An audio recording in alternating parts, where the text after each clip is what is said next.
Today, we're tracking down every latest poll on the battleground states, just getting a pulse on the country's wherewithal in regards to this 2024 election. Let's go.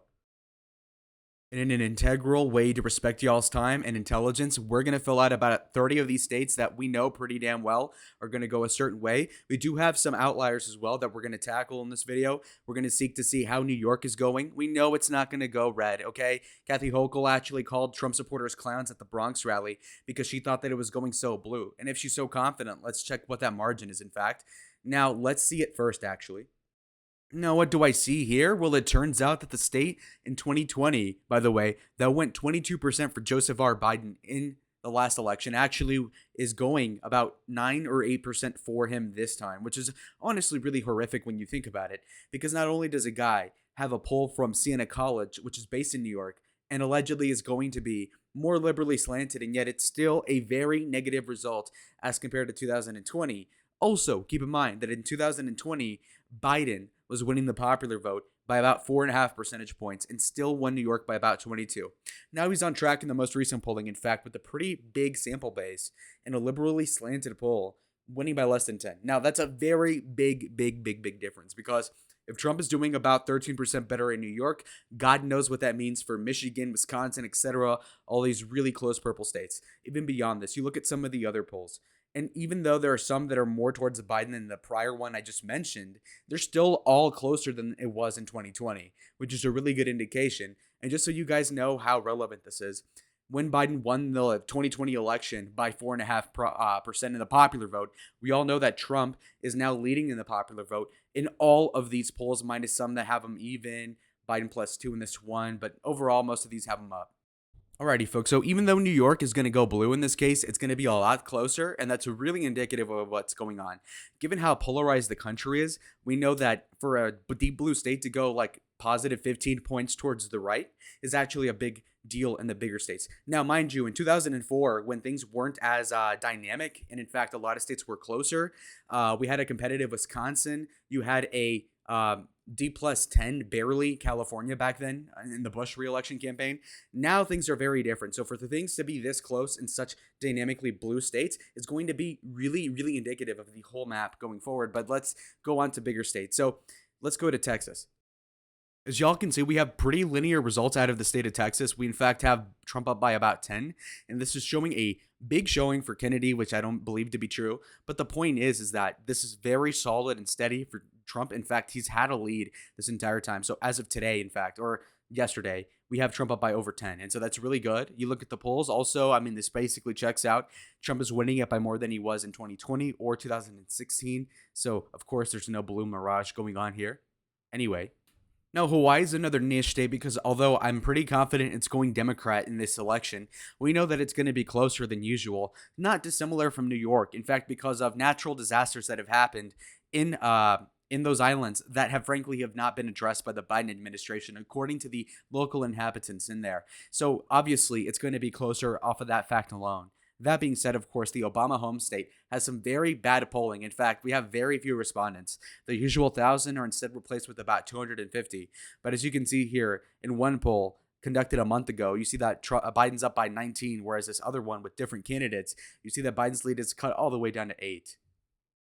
Now, this is pretty significant, although Biden leading in a 1v1 by 19% seems like a big win for him. You notice that, in fact, in 2020, we had Biden winning by about 30%. And so obviously cutting that lead down by a third is actually huge. And again, is a big indication as to what the country is feeling right now. And when we're looking at the bones of a popular vote victory, it's not that Trump's going to overcome a 7 million vote deficit all of a sudden because he flips tens of thousands of votes in the Rust Belt or Arizona or Georgia. It's that he's going to do better in these deep blue states and therefore is going to drum up the actual popular vote total. And while winning the electoral vote, have the popular vote. This only matters not so much as being president, but insofar as legislating, insofar as having I told you so, okay? This is going to definitely help, okay? The popular vote gives you a mandate that otherwise you would not have. And so I think that's pretty significant in the esoteric sense, in the zeitgeist. Let's look at Alaska next. Now, I bring up Alaska as a parallel to Hawaii because Trump only won Alaska by about 10 percentage points, which is a pretty low amount when you look at it in the grand scale. Because when you look at the 2016 election, Trump won it by 13 or 15 actually, And when you look at 2012, Romney won it by a good 14. And so you can kind of see how it's gotten more blue over time. Now, that's obviously in question nowadays because when we look at the polling, the most recent one has Trump up by 23. The one prior to, of course, has Trump up by 19. And so he's up relative to where Biden is in Hawaii, which is a good sign overall for the popular vote and for winning the state, which obviously you need to. Now, oftentimes this state will not be called the same day as election day, but indicating with the polls, I think it's pretty obvious you can put your money safe knowing into the fact that by all accounts, honestly, Alaska will go red by more than it has in about 15 years. So that being said, we do have Florida next. So Florida, while obviously years ago it would have been surprising to say, but the sentence I'm about to say is actually completely logical.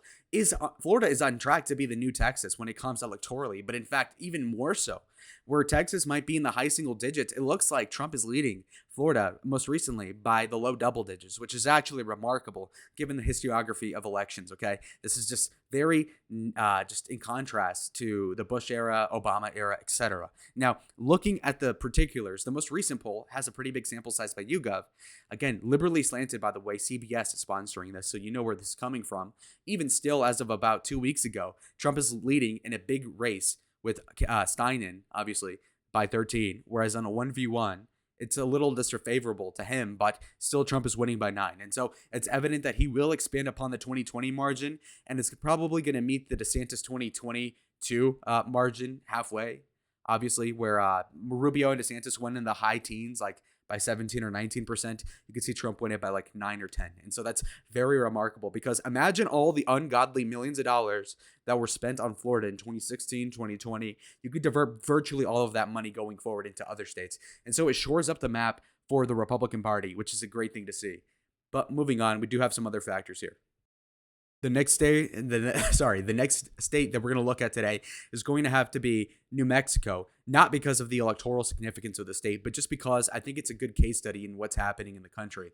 If we look at the polling, you'll see that Trump, as of the most recent one, which is a decade ago, was losing by about 8. And so it's been getting closer, obviously, since then, because Trump has been gaining in the polls very gradually over the past several months. Again, we haven't had a reference point in about 10 months. And so it's evident that we do need some more polling, which is not here yet, which is evident insofar as the money isn't there for either campaign to really care about the state outcome-wise. That being said, when we look at New Mexico as of the last election, it went to Biden by about 11 percentage points.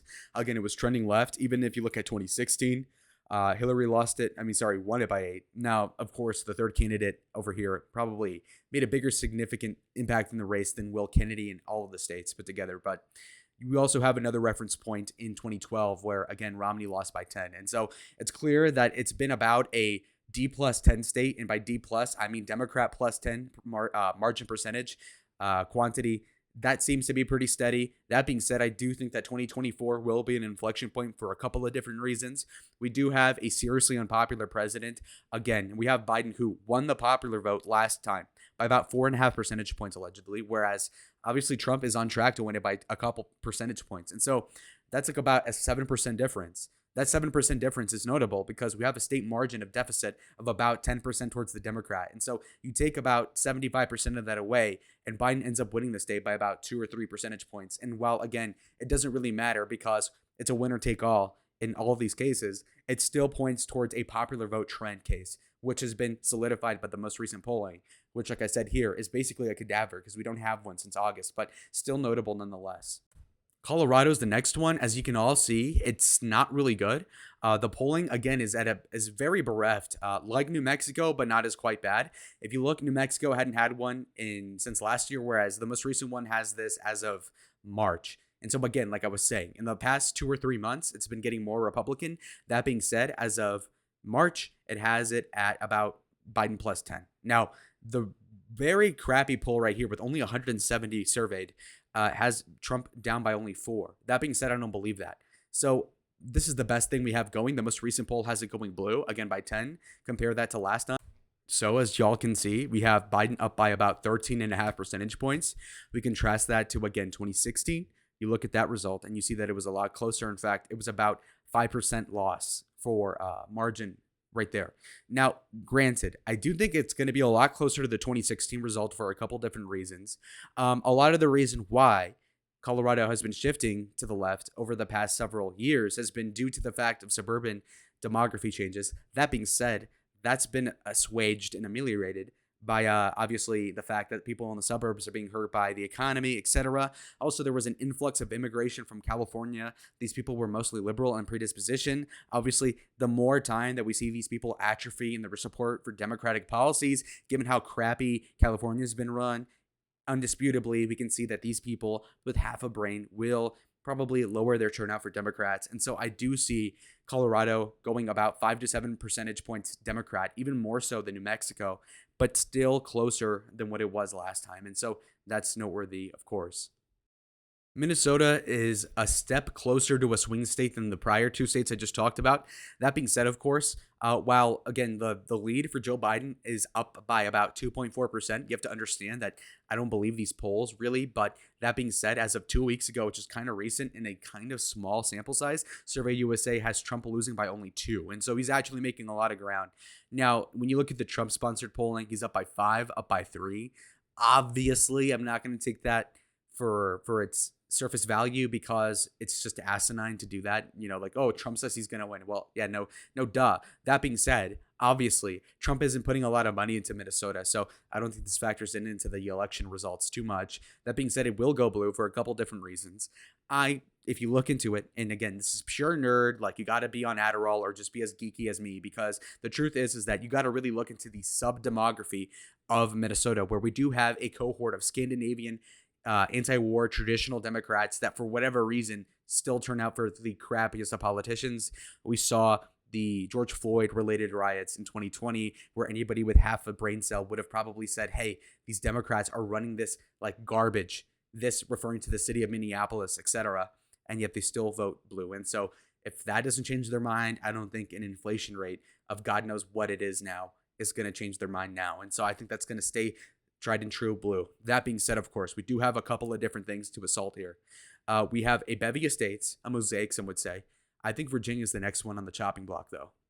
As y'all can see, this result's pretty good, actually. As of the most recent polling, we see that Trump is actually closing the gap, but that is due to Trump pulling his own, so it's like, I don't know. That being said, as of the last partisan results, as in like the least partisan results, we have some crappy polling from a couple of months ago showing that Biden's winning by 5 or 6 percentage points, which is definitely interesting because you see how Biden's winning by less than he did in 2020 in the state of Virginia. That's a good sign for Donald. But even when you look at the Donald Trump sponsored results, these actually might be kind of accurate, low key now that I look at it, because you see that he's losing the state by 4, which mathematically actually checks out with the election results. So as you guys can see right here, you'll notice that that Joe Biden was winning the state by about 10 percentage points in 2020. Now, why is this important? How does Trump-sponsored polls actually become a validated source in this one case? Well, in my opinion, when you look at a Biden margin of victory by 4 as contrasted to the 10 of last time, you have to understand that, again, the popular vote overall in the American election was 4.5% towards Biden, okay? The popular vote now is about 1 to 2 percentage points for Trump. That's a 6 to 7% difference. So you take 10% of a victory in 2020, subtract that by a 6 to 7% difference in the popular vote, and now you have a result where Biden's only winning by 4. And that actually checks out with reality. So while I do think that Virginia will go blue unless Trump wins the popular vote by 4 or 5 percentage points, which I don't see happening, then it seems to me as if Biden will lose a lot of ground but still retain a foothold in the state. That being said, we do have Ohio next. As you guys can see, we have Ohio in a pretty similar position as we do Florida, as we do Texas, etc. States that were otherwise swing states in different circumstances over the last 20 years are becoming solidified in the red column. As you can see here, Trump is leading by about 9.6%. Again, we have some more recent polling as of about 2 months ago, which is, again, not the best, but not the worst either. But you can see that they're not spending money on pulling the state because Trump's going to win it. Again, most recent results have Trump winning by a crap ton, which is actually really impressive. So that's going to be a quick red flip right here. If you guys saw my last video, you saw how much I was melancholic over New Hampshire. We all know that the polling here has been wholly inadequate. You can see how much of a barren wasteland it was.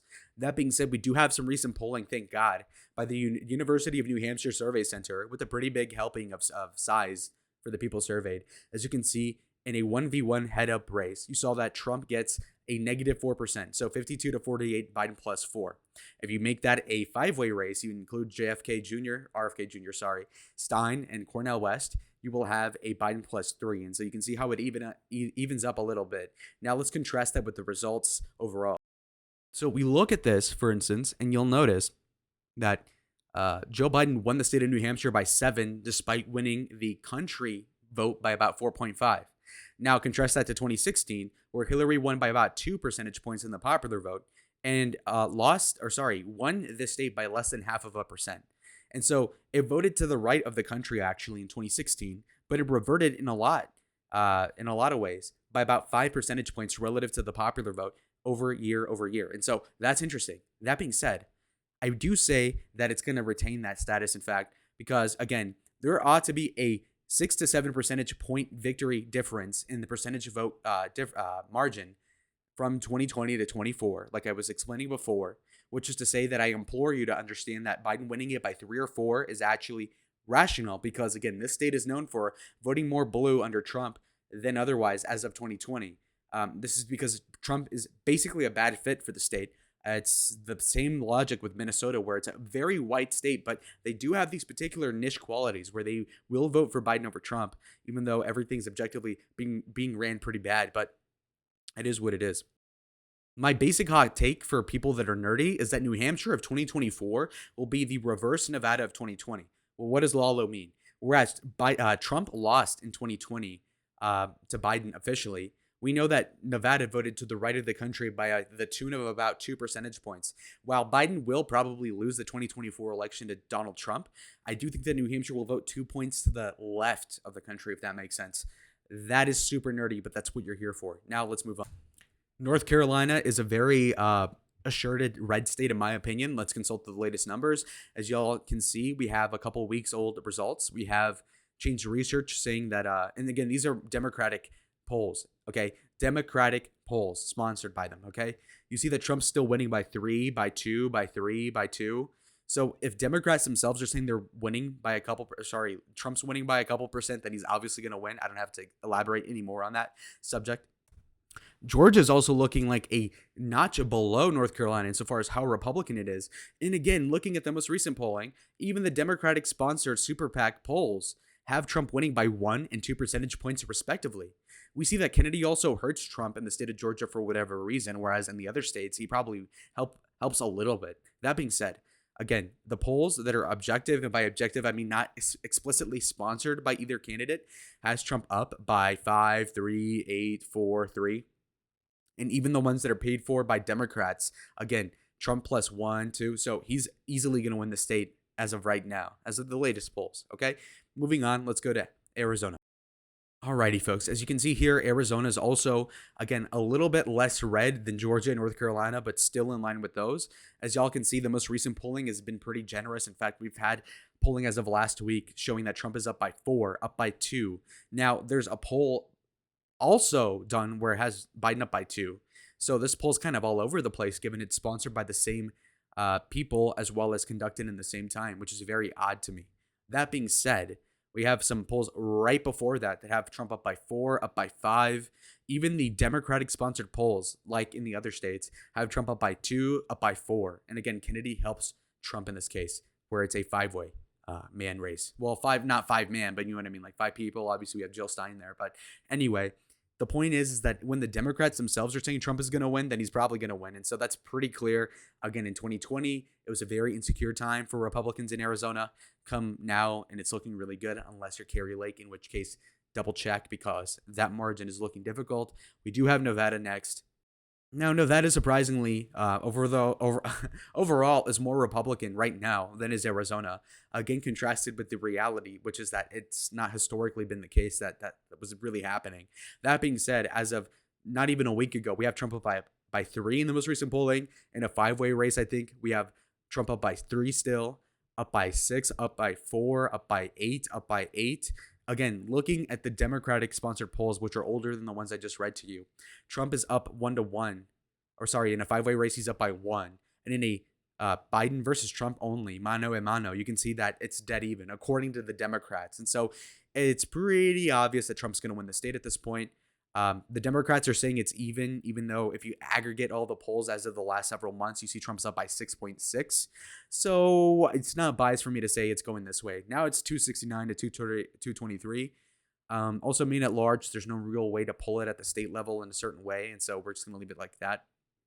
Now we're getting into the really hotly contested ones. As you can see, Wisconsin is a little bit overlapping. Obviously, Trump has been in the lead ever so slightly about 80% of the time for the last couple months. That being said, there have been some very narrow inflection points where allegedly Biden is leading in the polls. But again, let's consult the most recent one, which ironically enough, you look at a democratically sponsored poll, you see that Biden's up in a 1v1 by 2, whereas in a 5-way man race, you can see that it's dead even. And so that's pretty much showing that Trump is leading, because if you have an even result, then obviously it's slanted in a different way. Now, Morning Consult, which again is not the best friend of Donald Trump, sponsored by Bloomberg, you can see that Trump is leading Biden by 1 in the most recent polling. Again, in a 5-man race, he's leading by 1. Again, we have some evens, Trump by 1, Biden by 2. And so you aggregate all of that, and it shows Trump is leading by, again, 1.6, which seems in line with reality. And so we're leaving that as is. Now, Michigan in the aggregate is closer than Wisconsin. Again, these are all like twin sisters insofar as they swap around a ton. You can't discern. One day it'll be Wisconsin, Trump by 0.8, then it's Michigan by 108, and then it's, what I mean? Like, they're all over the place insofar as who's in the lead when. But if we look at the most recent Democratic polling, which again has small survey sizes, you'll notice that Trump is losing by 2, losing by 4. Again, you can't trust these. But when you look at the more objective polling, you see that Trump is up by 2, up by 3, and then, it's also pro-Biden. But the most recent stuff is probably more pro-Trump, in my opinion, if you just discern it from the sponsored content that was Democratic approved. We do have one more state, though. Pennsylvania, the three states that we have the hot contested label on in this race. We have obviously Pennsylvania being the most important electorally. You notice that Trump has the biggest lead in it, by the way. Now, as of the Democratic sponsored polls, again, Trump is losing by a little bit. But when you look at the more objective results, you have that Trump's leading in 3 percentage points in both scenarios where you have a 1v1 as well as a 5-man race. Trump is still winning that. And for some reason, they've been having him versus Harris. And obviously, if Biden has an issue, then Harris will lose by even more. That being said, Trump is winning in every single other poll. And so, that's very clearly a Republican sort of thing. Alrighty, folks. So your final result is going to be 315 electoral votes for Donald Trump as of the latest polls, and Joe Biden at 223 electoral votes. Now, granted, a lot of the most recent polls had Biden winning in the swing states, just with the caveat, of course, that these are democratically sponsored polls. And so these are obviously biased. And with the Trump ones, I didn't really take them at face value, aside from one where it mathematically checked out. Now, that being said, let me know if you like this level of detail. Of course, you got to be a really big nerd to be a part of this sort of like very niche fan base, but it's so real and we love you for it. And if you really like the videos, like the button, okay? The button itself, you got to punch it because it's evident that it helps the algorithm. So go ahead and like the video. Comment down below if you have any suggestions. I'll be in Michigan in like 2 weeks. And so I want to get as many of your ideas down and recorded before I leave so that you guys have content. I'll see y'all on the other side. Adios.